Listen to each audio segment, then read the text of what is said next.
Hi, Daniel Schemmer here. And there's so much we can learn about negotiation and politics from King David.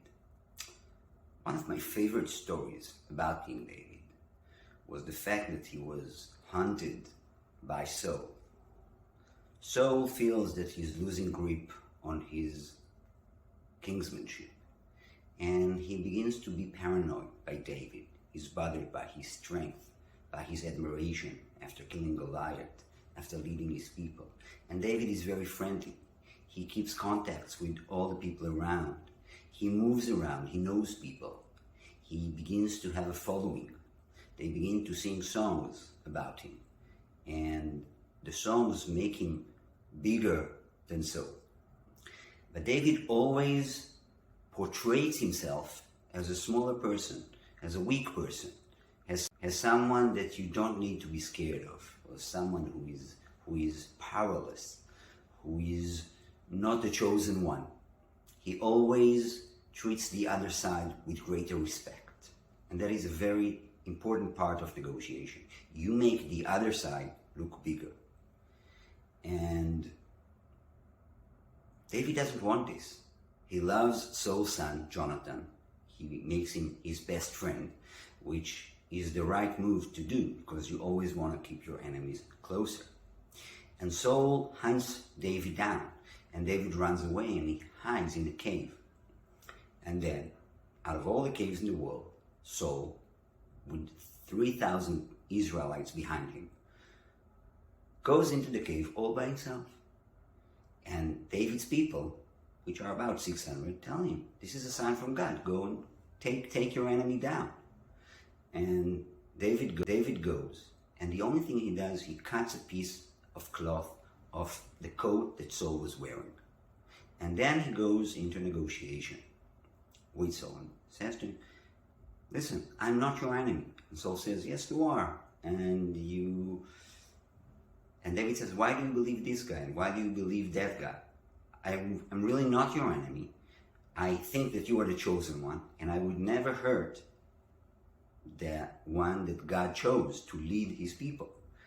And then he says, and to prove it, I'll show you that I have a piece of your coat, which means I could have easily killed you, and I chose not to.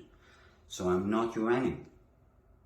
And this is a very powerful move, because one of the things you want to show in a negotiation is good faith. You want to show that you could have done damage, but you haven't. You could have hurt the other side, but you chose not to hurt him. And that makes you the righteous one. That gives you the higher ground in a negotiation. And being in the higher ground, morally, is very important.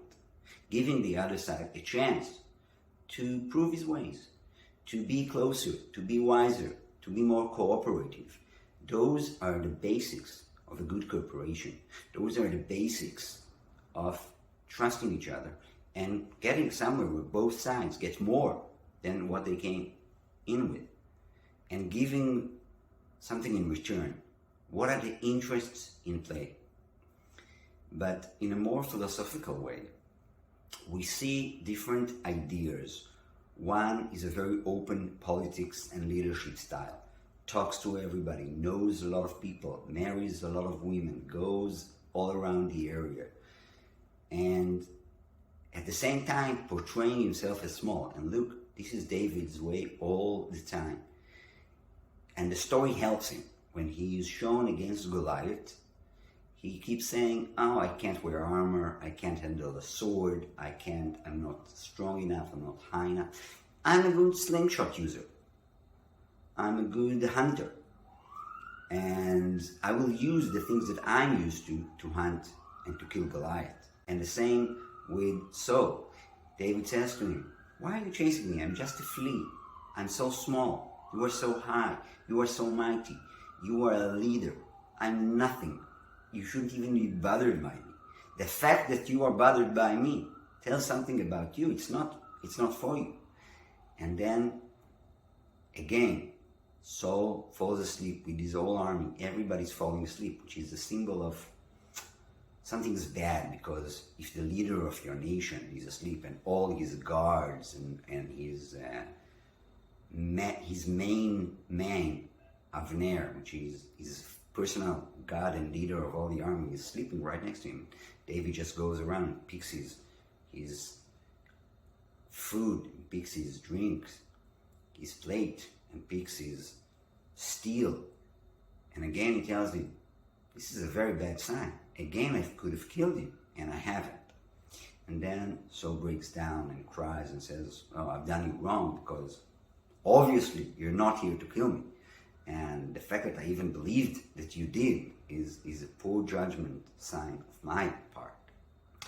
So this is an amazing story, and this is the way you should behave in a negotiation. And this is just a few things you can learn from King David. And I will see you in my next lesson.